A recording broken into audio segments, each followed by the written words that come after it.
Let's get rid of the technical hurdles so you can spend a lot more time on the creative hurdles. That's what we want to do as musicians, as producers, as mixers. That's Sam Fischmann, the software developer and musician behind the audio plugin company Musik. Since Sam makes a mastering plugin, I thought it would be fun to get his perspective on the role of mastering in modern music production, which we obviously got into, but we also got into so much more than that. Everything from the problem with our obsession with loudness targets. Once something becomes a metric, it gets abused. And people pay more attention to the metric than the reason the metric was invented. To how you should actually be thinking about loudness. You will hear different things in the loudness. If you like it, that's what matters. Yeah. You're not going to damage it by submitting a track that's too loud. We also get to the role of AI and machine learning in music, including some of the potential copyright violations tech companies could be making. The ethical barrier there is, what aren't they telling us about the training data? And that's something that I believe the artist should have a right to when it's being used for that kind of thing. We just don't know. And a reminder that regardless of the tech, regardless of the tools, you have to trust your taste and make music that you like. What really matters when you're trying to finalize a track and make it really pop and everything is how it sounds to you, just like cooks need to taste their food. If that's not the number one thing you're paying attention to, no one can help you.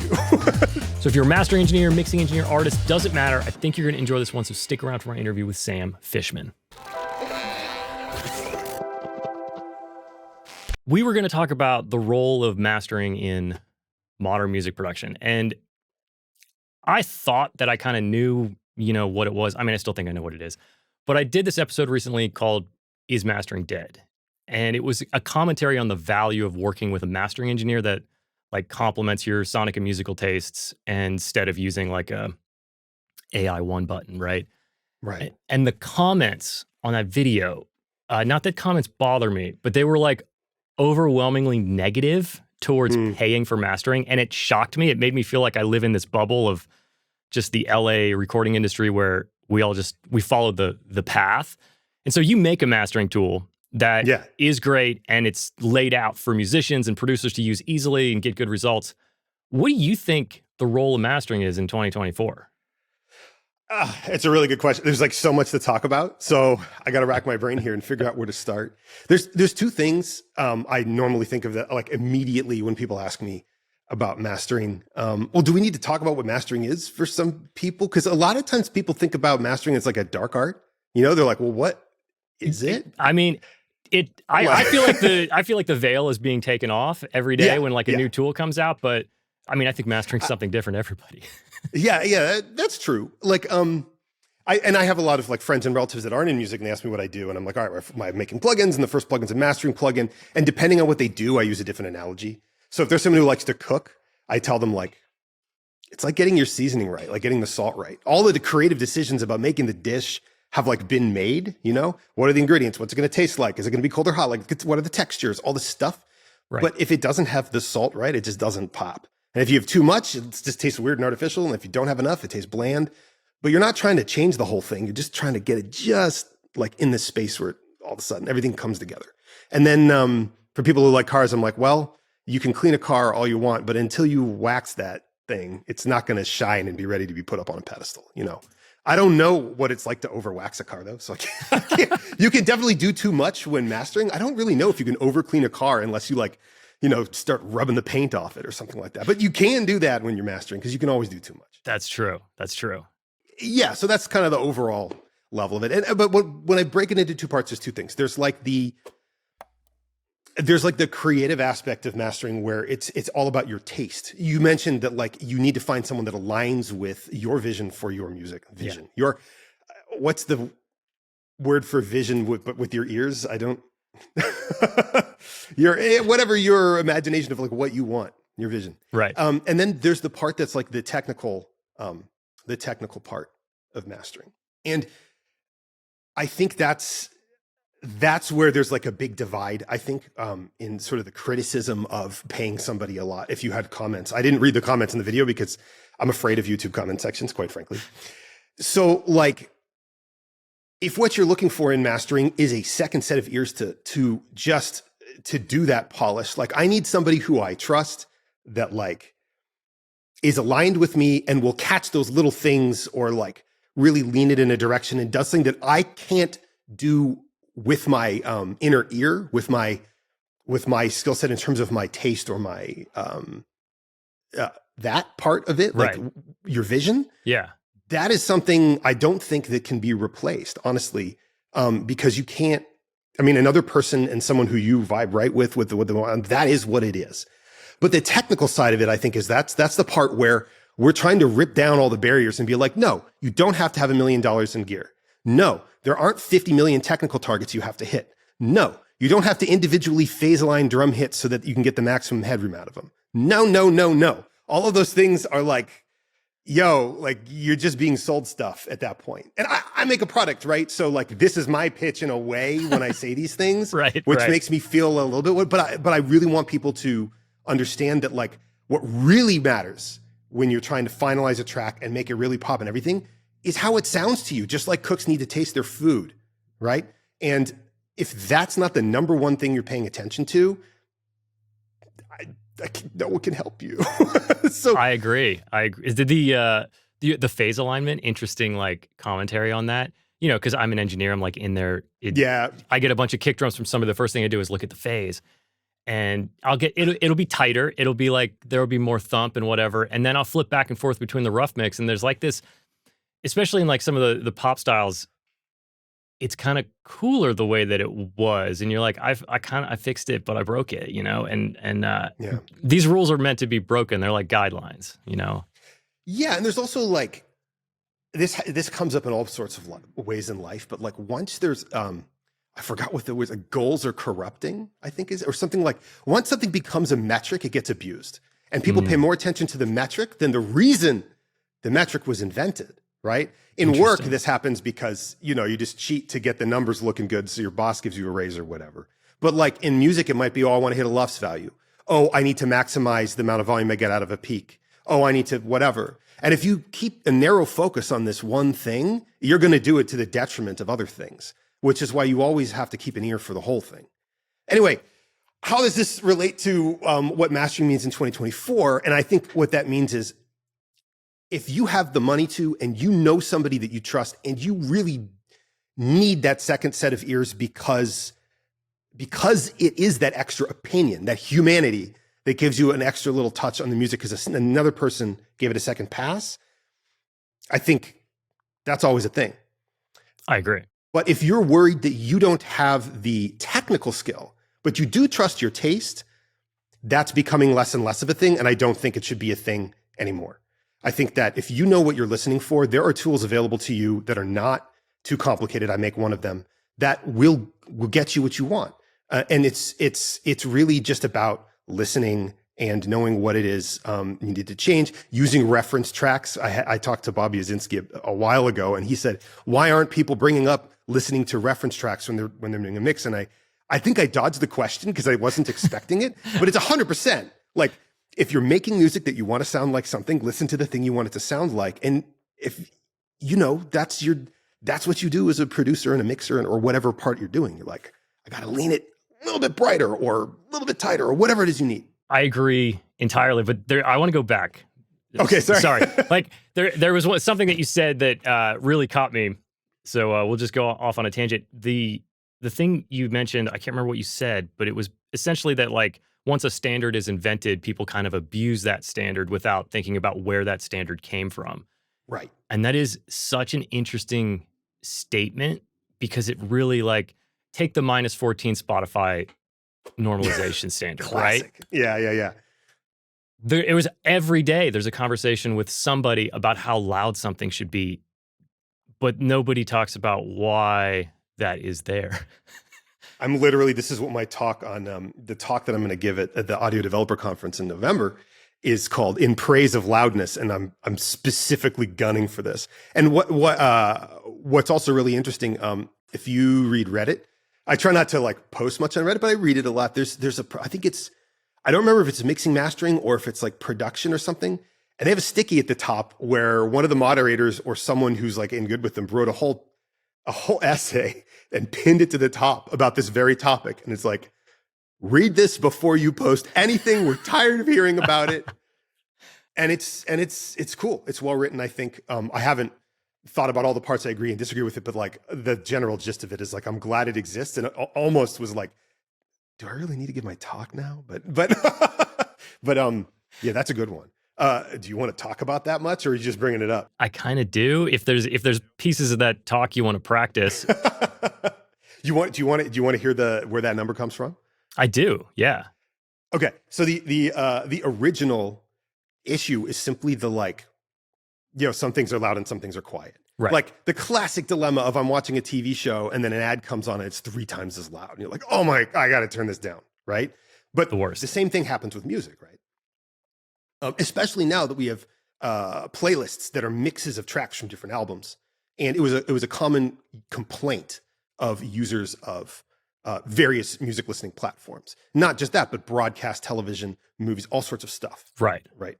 And so there were various committees that did a bunch of research to try to decide, well, how do we solve this problem? It sounds simple on its surface. You're just like, all right, let's just, okay, everything's fine. Right. But they had to do a bunch of studies because there's a bunch of little problems that crop up when you try to do this. In fact, can you guess what the original number they came up with when they're like, all right, we're going to standardize on a LUFS level? This is after they invented LUFS. Can you guess what the original LUFS level they thought that all media should be normalized on? And EBU still says eventually we should get to it. I mean, is TV's like 23 or 24, right? Negative 23. Yep.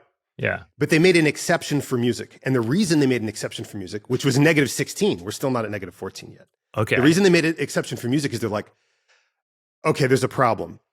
The converters on these cheap players suck.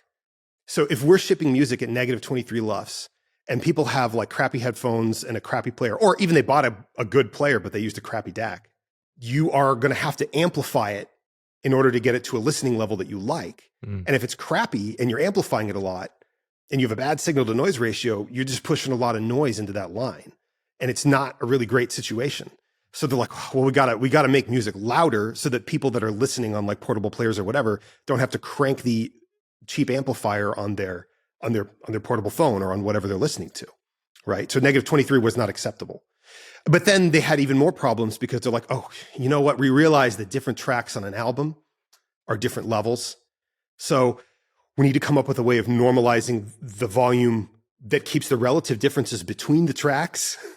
Right. And they're like, okay, well, if we take the loudest track on the album, and we normalize that to negative 14, so there's a little bit of give on either side, then we take the value we got. Let's say, okay, it got pushed down by 3 dB. Right. Then we just do everything relatively the same. So the things all stay relatively the same distance from each other. Right. Right. So you have track normalization, album normalization, media broadcast normalization, right? All this stuff. Right. But the real thing that's scary is the misinformation that people got from this negative 14 LUFS. Like that's how we got to negative 14 LUFS. And by the way, that's not even standardized. Like it's kind of, they could change at any point. It's not really a standard. Amazon, that's why if you listen to watch movies on different streaming things for video, sometimes you have to turn the volume way up on your amp and sometimes you don't. They're not the same. And who knows what they'll be next year. So trying to hit these targets, it's like not going to help you. Also, let's say you submit a track that's too loud. When I say too loud, I just mean louder than negative 14 LUFS, which isn't too loud. There's nothing wrong with that. Look at all the pop music. It's all mastered at negative 8. Right. Yeah. So let's say you do that. Oh no, they turn it down. That's what we call a linear process. It's the same as turning down your volume knob. There's nothing. It doesn't distort your audio. It's pristine. It's just quieter. That's fine. Yeah. Right. Yeah. But think about what happens when you turn audio up. What if you submit a track that's like way too quiet and they decide to change the standards? Well, you'd have to put a limiter in there. That's exactly right. The peaks start to go over and you have to put a limiter. So the danger is that you're submitting tracks that are too quiet. They can't push them up because they don't want to put a limiter on them because it'll change the quality. Some do. Like there's a mode in Spotify for like louder normalization and they will put a limiter on the track if they push the volume up. But it doesn't by default. So it's just like, but who knows? Who knows what they'll do next year? Right? What if people complain? The whole thing started because people were complaining. So the real danger is submitting tracks that are too quiet. Here's another one. Nobody talks about this. There's also this whole true peak thing, right? Yeah. And then they also talk about needing peak headroom because, if we convert to a lossy format, then you're going to cause more phase problems. That's going to create your peak's going to push higher. Oh, it'll hit a DAC, the headroom thing. Well, it'll pop. First of all, DACs already have headroom. If they didn't, they'd be terrible all the time. So that's supposed to be their responsibility. But here's the real kicker. Let's say that you're worried about two problems. One, they're going to lower the volume of my track because it's too loud. Oh no. We've already talked about why it's not really a problem. Right. Two, if they're lowering the volume of your track at 8 dB by like 6 dB to get it down to negative 14, then why are you worried about peaks? It's true. Do you have 6 dB of headroom?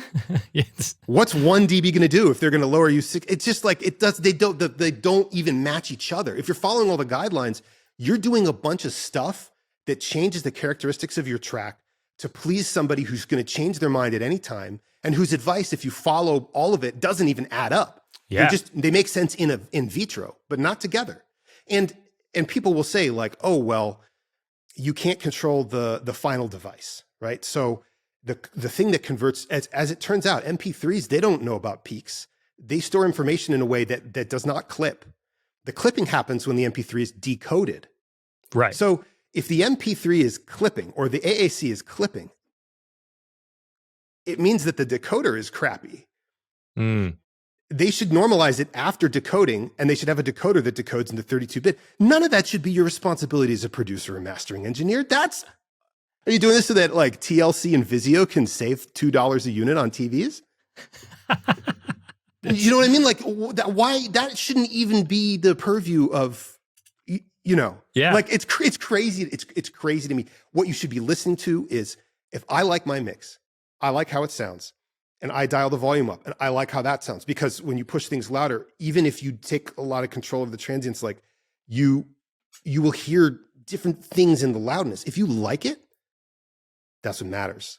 Yeah. You're not going to damage it by submitting a track that's too loud. No. You're not going to damage it if you have peaks that aren't like insane, like as long as they're, within whatever, give yourself a dB of headroom, give yourself half a dB. You can always convert it to an AAC and listen. And if you don't hear anything, it's fine. Yeah. Like, I really think these conversations have been damaging to people because they're getting to focus on all sorts of stuff that has nothing to do with how your music sounds.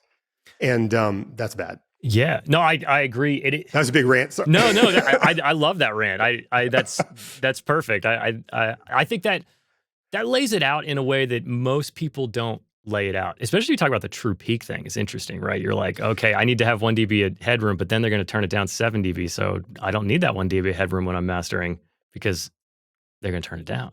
But yeah, that one will mess with you. But it reminds me of early MFit mastered for iTunes days, where it was like, I mean, let's talk about something that was like a bit of a scam. Like everybody in the beginning that I knew was mastering for CD and then turning it down until it passed the little checker. And then you're like, MFit, here you go. Yeah. So, yeah, that's But is interesting. that for your music or is that for the distributor? But the distributors, well, there's know. a whole other conversation. You're talking about like who's in charge. You want to talk about Atmos and spatial and whatever, but we won't go there.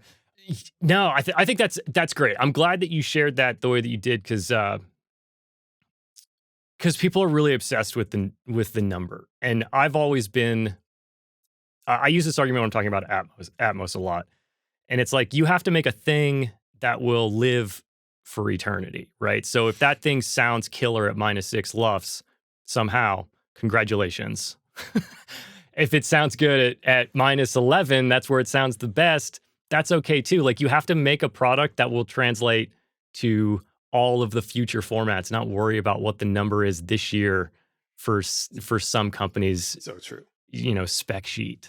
So yeah, it's good. I love that. That brings up another thing. It's not just all the stuff in the future. It's also the current, like, it does matter, the current listening environments, not just the technology you're listening through, but the spaces you're listening in.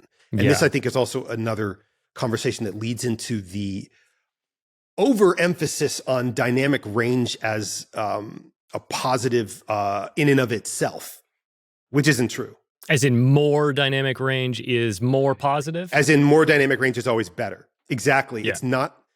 That's not the game. It is true that dynamic range can be great, but like, one of the reasons you can never listen to classical music in the car is because the dynamic range is too much for you to listen to it in that environment. And is that actually the feeling you want when you listen to all music? No.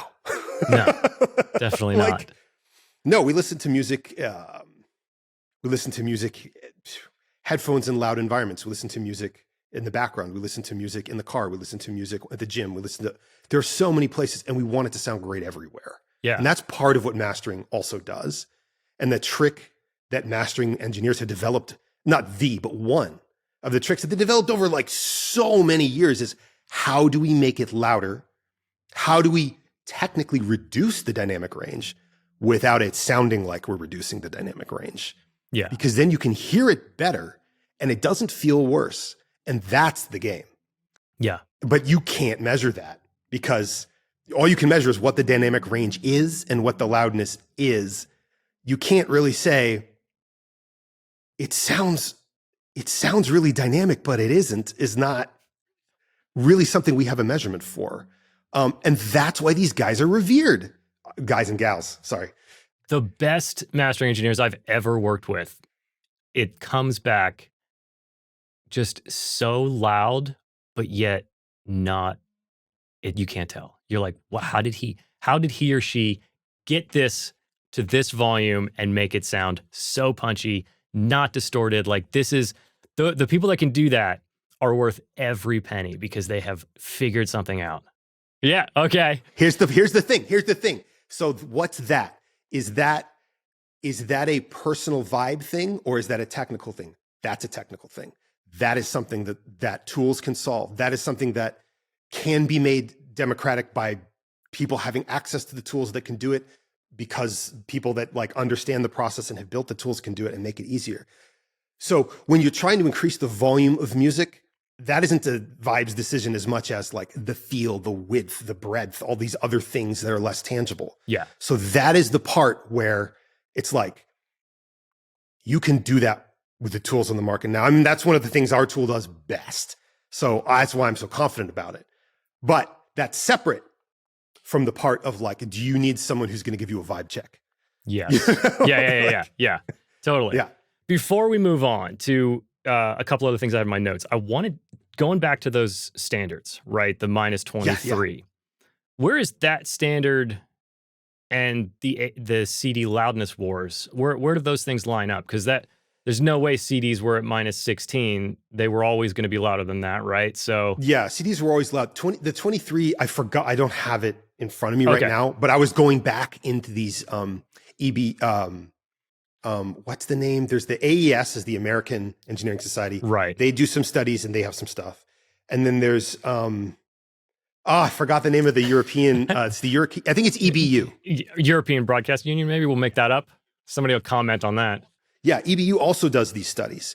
And so the negative 23 came from a bunch of research, I believe, that was done by the EBU. And they were basically saying, like, what level can we get stuff on that has, that we can standardize for literally all media? It has enough dynamic range kind of built into that level where you have all sorts of stuff you can do with cinema, but you could also provide music at it. I'd have to look at the paper again to remind myself exactly how they set it on that number, but basically it was a very versatile place to end up with things. Yeah. But I'd have to pull up the paper to just, if I were in the throes of researching for this final talk, I would have the answer for you just like, burp. But they did do a lot of work and research, and I'm saying the number as if it's ridiculous, but it's only ridiculous for the thing we're talking about. It's not ridiculous if you're thinking about, I want to provide constant level media for people as a distributor of media. Like, it makes sense what they're doing. They did a lot of research to figure out what would work best for that. So I don't mean to disparage them is what I'm saying there. So you've mentioned the talk a couple of times that you're going to do in November. I'm just out of my curiosity. Like, you must be really into just like the technical, the research. Oh yeah. Like, I love it. What's your original background? Where did you come from? Like an electrical, I mean, obviously you're a coder, but. No, I came from, I was a composer. Oh, okay. Yeah. I studied music at UCSB. That's in Santa Barbara in California.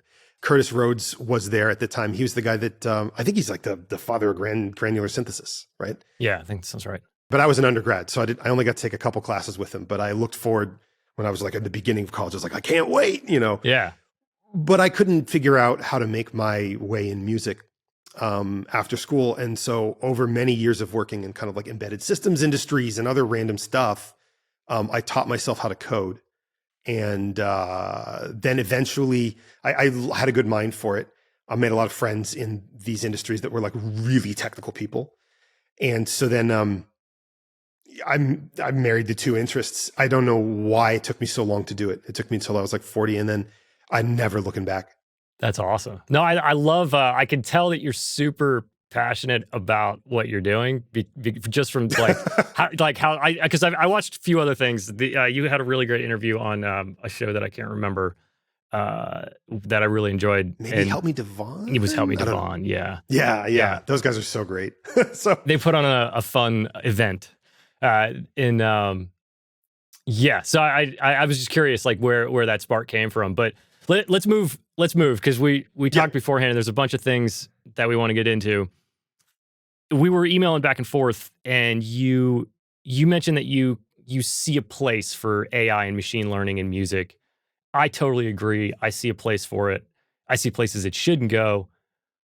To you, what is the kind of ethical lens developers and idea people should be looking through when you're making tools for audio and music? I got a couple things I'm going to get to the ethical thing like 1 second, but I got to go back to that split about the technical versus the creative and the inspirational. Yeah. And I think that the big hype problem with AI right now is it's conflating them. You know, I have not seen a Mid-Journey, Dolly, whatever picture that I'm like, oh yeah, an original thought really makes me think. Right. It's all by its very nature derivative in a way that's inhuman. True. And we are ourselves good with patterns and stuff like that, but there's something about human spirit and inspiration and creativity that is very personal.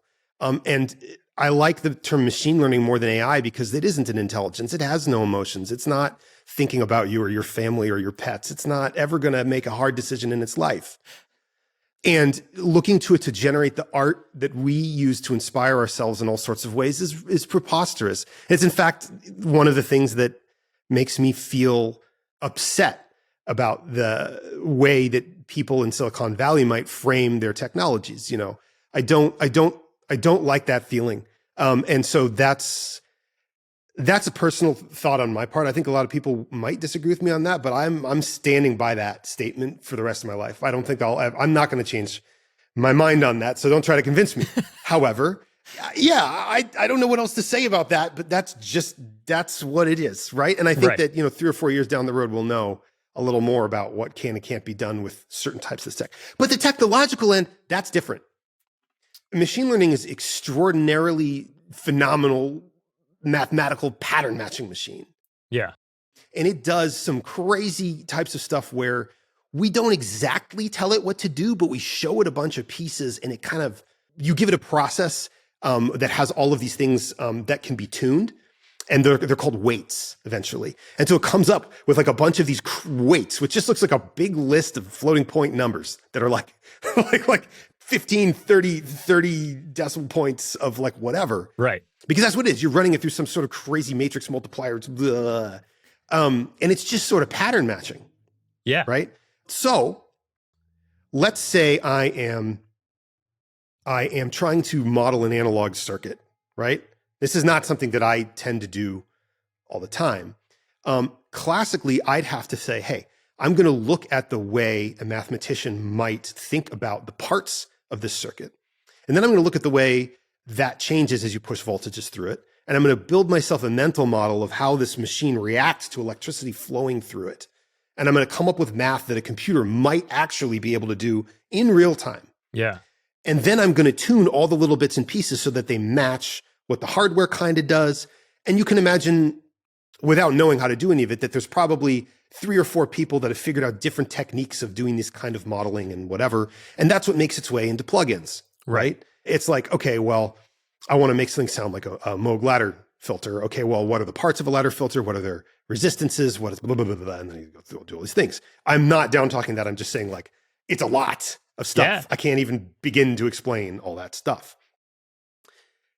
Now, and we might call that Well, I'm not going to use, you know what, there's some terms that were called black box and white box. We're trying to move away from them, but I don't know what the new terms are. So I don't know what to call them. Okay. But essentially, well, I'll call it a transparent box and an opaque box. Okay. That would be a transparent box because you can see all the pieces you've tried to put together and all the stuff you're trying to do and da-da-da-da-da.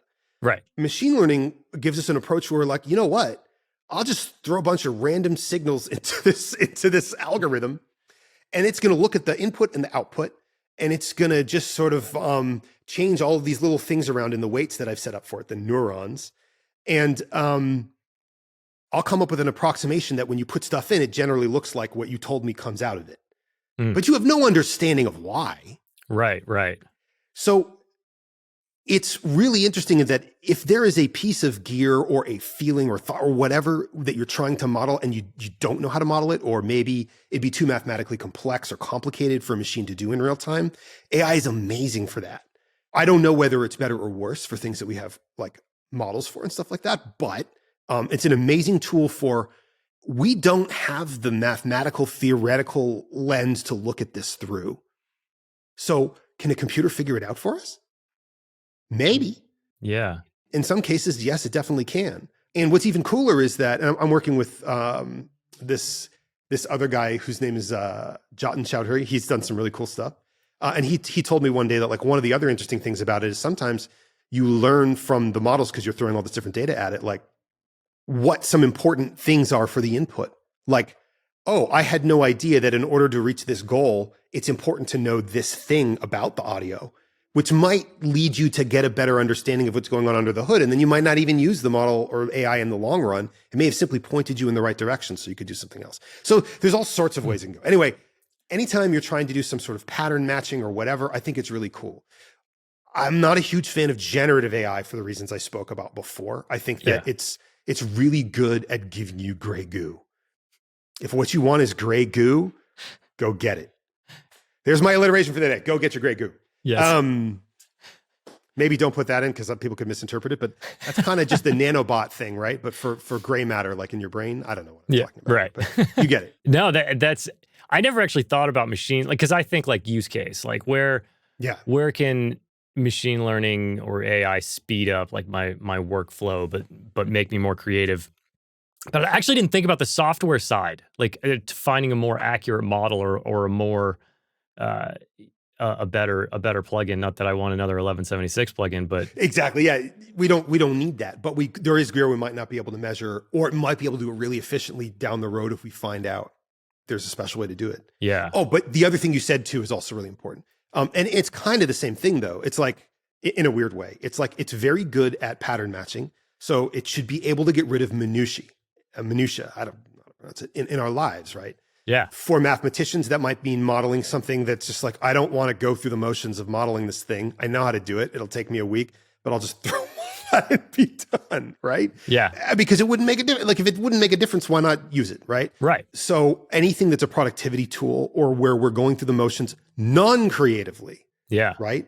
Level matching, ducking things. I have a cousin who works in video editing. And he was talking about this today. There's a lot of just technical phases or phases of production you go through where you just have to go through the motions of doing this really boring thing, and tools will get better and better at doing those boring things for you. Yeah, it's impressive. I don't really know any code, but like I'll build like a SoundFlow script to do something, or I'll take one that I have. I don't know if you're familiar with SoundFlow, throw it into GPT and be like, hey, this is what this does. Yeah. This is what I want it to do. And it spits out code and I paste it and it works. I'm like, this is sick. That stuff is great. I'll never learn how to code now because now I have the box.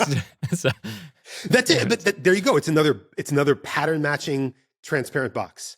Yeah. Right? Where you're like, sorry, pattern matching opaque box. My bad. Where you're just like, I know what I need to do. I know it can do it. I know the input. Do the thing. And it does the thing. It does the thing. And that's all great. To the degree in which it can eliminate those things, that's great. If you want to make a movie and you don't want to pay a composer and instead you want bland music that's incredibly derivative and makes weird decisions, that then you can use generative AI. But that's where I'm like, I don't like that ethical boundary that much. But like still, okay, if you want to make poor, mediocre stuff, like go for it. Like, I don't know. That doesn't mean you can't use generative AI as part of a process. I mean, you can do whatever you want, but like, I'm sure there's lots of amazing creative ways we could do that. But the emphasis right now seems to be on mimicry, which I don't love. No. Well, I think Yeah. it's the flashiest, right? You're talking to somebody Yeah. that doesn't make music and you show them that the computer made a song, like the musician's not impressed, but that's only 0.05% of the world. Everybody else is like, "Whoa, that's mind-blowing." So I Yeah. feel like it's the flash is why they're the generative mimic is like the thing because it's bitter for the share price. It is bitter. And like, I don't mean to say if you take like a backyard potluck video of you and your friends and you don't know anything about making music and you're like, someone make music for me and it'll be unique to the video and you get AI to do it, that there's something that horrible about it. Like, no, actually, that's fine. Not everyone knows someone who can do that kind of thing. And you're not going to pay licensing fees for your own video. So stuff like Suno AI, and it's cool for that. But the ethical barrier there is, what aren't they telling us about the training data? And that's something that I believe the artist should have a right to when it's being used for that kind of thing. We just don't know. It's it's an opaque box. Yeah. Yeah. That's something that I think is going to be really interesting over the next couple of years is the training data. And I think that's going to stretch across all the AI because I think people are starting to realize that there's value in licensing your voice or value in licensing your footage or whatever. But if it's just being taken off and used, then you're missing that opportunity, right? I did see that this is kind of old news, but YouTube was doing a thing for shorts. I don't know if it ever launched, but they had 5 or 6 voices. Charlie Puth was one of them. I mean, all names you know. And you were going to be able to generate like a 30-second, 45-second piece of custom music for your YouTube short. And I don't know if that ever came to light, but there's obviously business opportunities for people that are willing to sell their thing. Yeah. And I think it would also be really interesting to be able to train an AI model with your own music and be like, what would my, weird thing like as an inspiration or something? There's cases for it. Yeah. They're interesting. There's interesting cases for it, whether they would work or whether they would, there's some stuff out there. If you don't mind me bringing it back to the mastering conversation, though, it's all back to that kind of spark of, you want something that's going to satisfy a requirement for you, or do you want something that is going to inspire you? Yeah. And I think if you want to satisfy a requirement, there are applications for machine learning that are pretty good. But if you want something that's going to inspire you, which I think is something most people actually want out of their music, that's why I think AI doesn't really have a great place in that part of the phase, because it's saying, I'm going to make these creative decisions without a soul, and you're okay with that. It's okay. Yeah. This is kind of related to pattern matching, but back to mastering. Do you ever feel like the new like the Gulfoss, the Soothe, or just isotope tonal balance? And I use all these tools. I'm not railing on these companies. Yeah. The fact that these things are matching some kind of algorithm curve or making suggestions based on what's pleasing to the ear, do you think that's hurting young engineers who should be shaping their taste? And like maybe your taste is dirty and bright, but you're never going to find it because you put Soothe on everything? I don't know the answer to that. I don't know. I want to say no. I want to say no, it's not. I like that. I think that that's one of the things where it's like any tool can be misapplied and it doesn't make the tool necessarily bad. There are some tools that are necessarily bad, but I would not, the tools that you mentioned, I think they have legitimate uses. I love them. And I think that for people that are listening for something in specific, they offer a great way to get there without doing a bunch of technical work. And that's the thing that I advocate for. Let's get rid of the technical hurdles so you can spend a lot more time on the creative hurdles. That's what we want to do as musicians, as producers, as mixers. That's the part that gets us going. I love technical stuff too. Right. But I know when I'm in the creation mode, like if I'm just geeking out, no one's going to want to hear it. They want to hear things that can make an extra difference. And when you're making music, and especially if you're talking about, I don't know, like youth, kids, whatever that is now, they're taking the most risks of anybody. Yeah. Young people tend to take the most risks. They're trying to stand out. So if there's a tool, they're also going to be the ones that are most likely to either totally reject it or totally abuse it in a way that's totally unique. So I think the more tools that exist for that thing, that's great. Yeah, I agree with that. There's. All right, cool. I'm not a curmudgeon. I definitely, as I get older, I often like wonder, when files come into mix, I'm like, what the fuck did you do? How'd you make it sound like this? This is cool. Yeah, they don't know the rules. Can I ask, or is it not polite to ask? Like, because I know you did it weird. But yeah, no, there's that's why it's nice to collaborate with people of like all ages and like step outside your circle, because you're like, oh shit, my friends don't do that. I like that trick. There's the human aspect is, I don't know, it's just the thing that is never going to go away, right? Sitting in a room with people making music. That's why we all started this. Right. It's how we're going to keep doing it. That's right. Yeah. Before we go, I love people that build something, right? Whether that's a product like you have, or if maybe it's just like a unique career perspective or direction, right? And so I think there's a lot to take away from those stories. So A, can you share what the core mission behind starting Music Hack was? And B, are there any takeaways from the journey so far of building a business that you think are valuable to a producer or engineer's career? Oh, wow. It's really been a journey. So Stan and I talked about this for a while. We met through a mutual friend, and then we talked about the mastering chain for a while. And the idea really was to get rid of those technical hurdles, to make people feel like they can be confident that their taste, that they know what they want, and that's enough.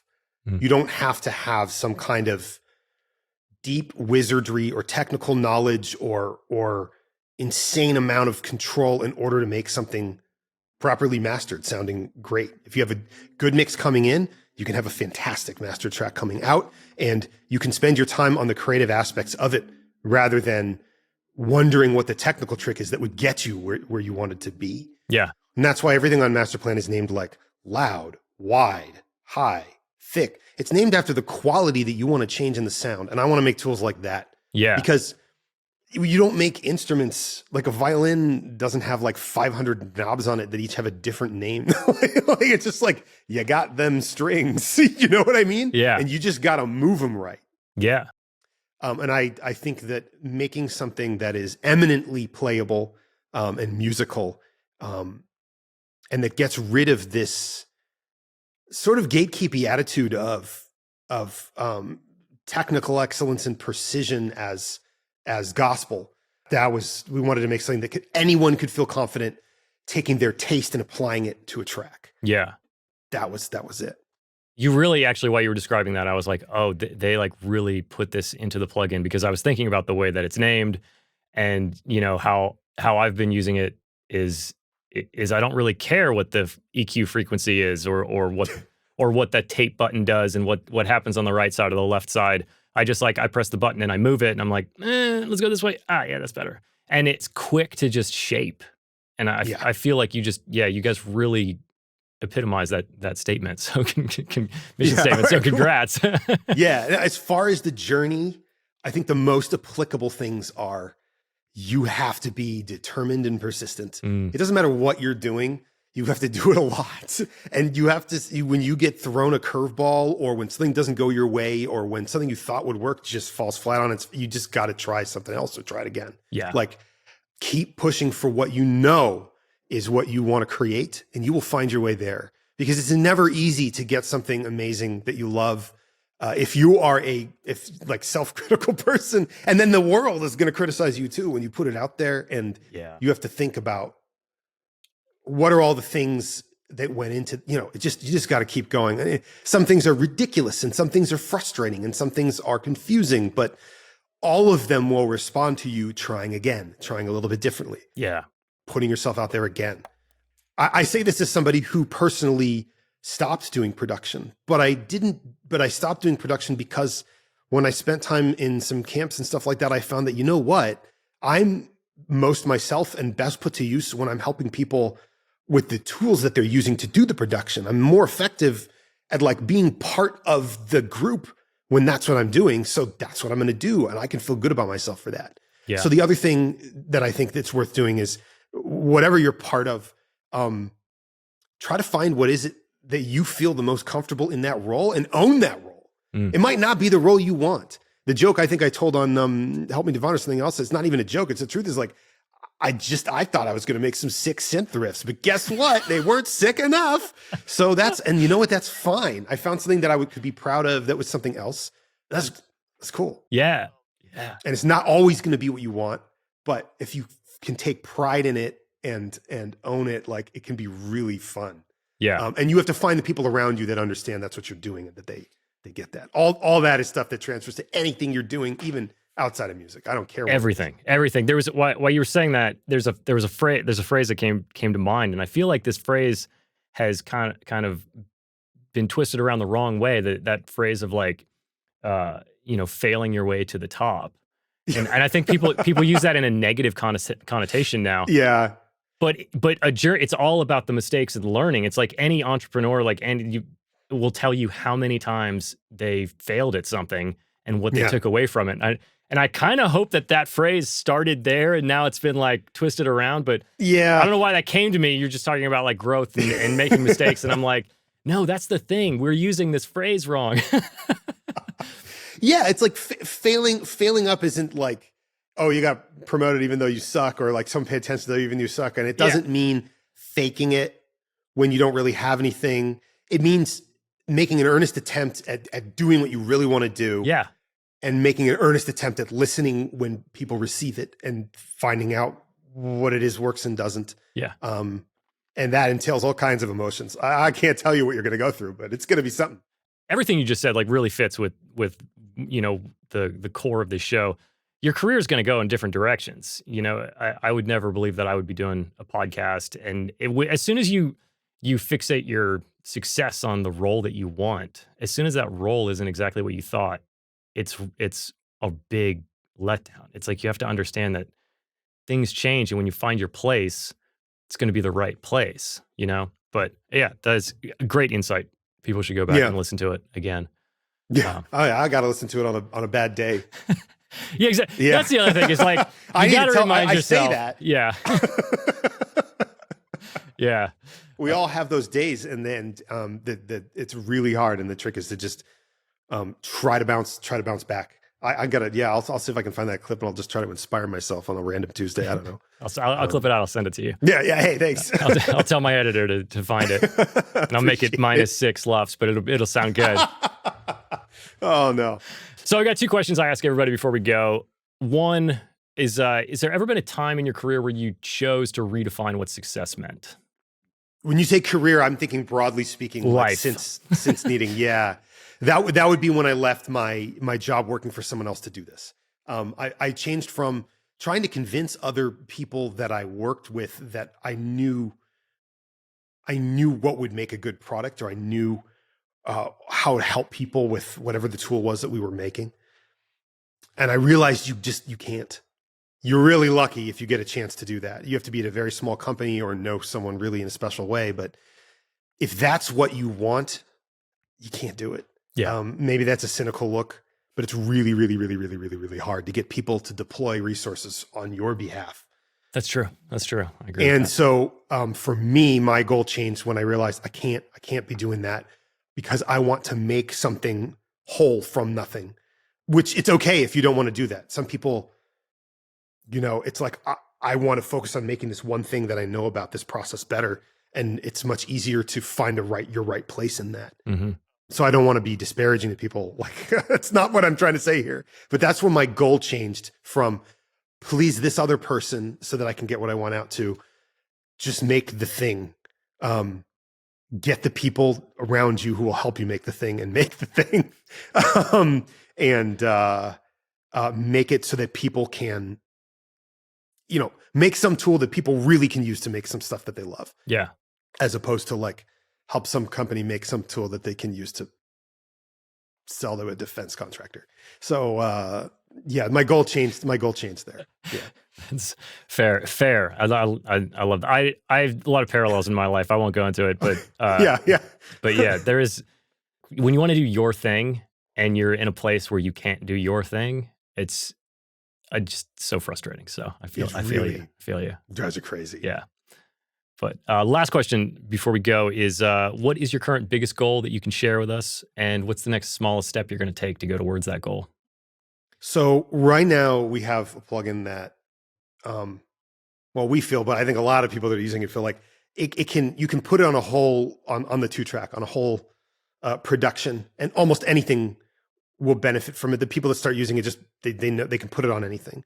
My next goal is to make something for that has that on an individual track basis, where you could put it on any track and it has a lot of useful stuff you could do with it. Because that's a whole different animal than a mix bus or a track. And I want to make it template worthy, just like I feel like Master Plan is, where people it's a go-to. Yeah. I know that doesn't sound like a lofty goal, but it is. Like, making a template worthy plugin is really hard. Making one for the 2-bus or for a mix bus versus one for individual tracks is even harder. And so that's what that is.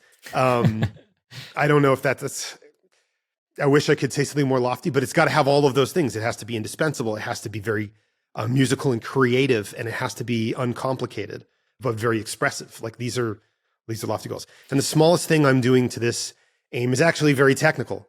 And that's that I myself make myself tools so that it's easier to do what I'm doing. And so I'm changing the whole way that we're doing graphics and stuff. And so I just want to finish that, which relatively is a small step, but once it's done, I can put it to rest and focus just on making more of the best plugins I can make. Yeah. And it's almost silly at this point, because it's like, man, I've wanted to release this thing for so long, because we've been this one plugin company. I'm like, we have the other one. Can't say what it is yet, but like, this has been holding me back, and I just can't wait to get it behind me. So that's the small step I'm taking. And it will open up a lot of like UX things that I think will be very just delightful stuff. That'll be like, make it more pleasing to use. That's awesome. Well, I'll look out for it. Do you think it's a far way away or a close? No.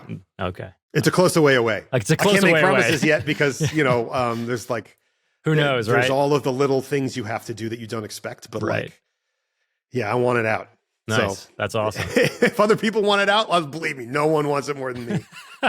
maybe Stan and Alex, the other two music hackers, do, but Yeah.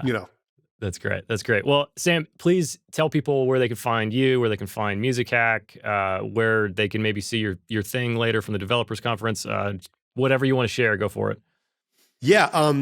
You can find me. I'm actually on a Discord. We have a Music Hack Discord, which you can find at our website, www.musichack.com. And you can also just look up Master Plan, and there's like videos of a bunch of stuff that Help Me Devon. If you just look up my name, Help Me Devon, Sam Fischmann. Maybe he'll spell it out in this thing, or like that. They'll find it there. The conference, they take a while, because like they take registration fees for people to listen, and then like a year, like 7-8 months later, they release the talk.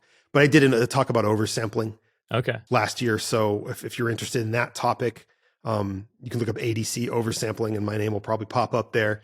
ADC is the Audio Developer Conference. If you're in the audio world and you're interested in engaging with developers in any sort of way, or just curious about what's going on in our world, registering for that conference and checking it out is really cool. Where's it at?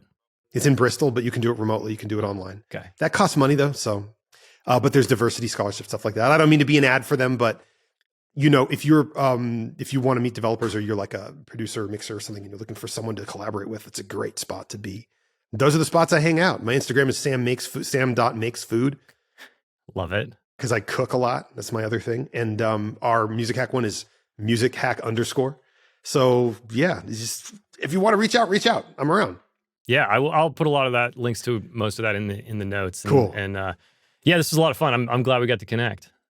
One more thing. Yeah. I'm also totally love technical deep dives. So if like you're seeing this and you're like, I really want to know how something works or whatever, if I can answer the question, like if I can answer in 90 seconds, I'll just do a video of it and throw it up on Instagram. So like, amazing. Ask me questions on the Music Hack Instagram. If you have them, I'm game. Love it. Yeah. All right. Somebody get nerdy and send him a message, because I want to see it go down. Awesome, man. Well, thank you. Are you in LA? I am. I'm in downtown LA. Oh, okay. I'm in Pasadena. I'm going to send you an email. We'll get a beer someday. Yeah, let's make it happen. That's it for this week's episode of Progressions. Thank you so much for watching or listening. Be sure to check out all the links and resources mentioned in the episode down below in the video description or in your podcast show notes. If you're listening to this as an audio podcast, please leave a review on Apple or Spotify. It helps the show so much. And if you're watching on YouTube, feel free to drop any thoughts or questions about the episode down below. Let's keep the conversation going. For those of you watching, you'll be getting a link to another episode you might enjoy popping up somewhere right about now. And for those of you listening, check out the YouTube. Hit that subscribe button if you haven't already, and I will see y'all next time.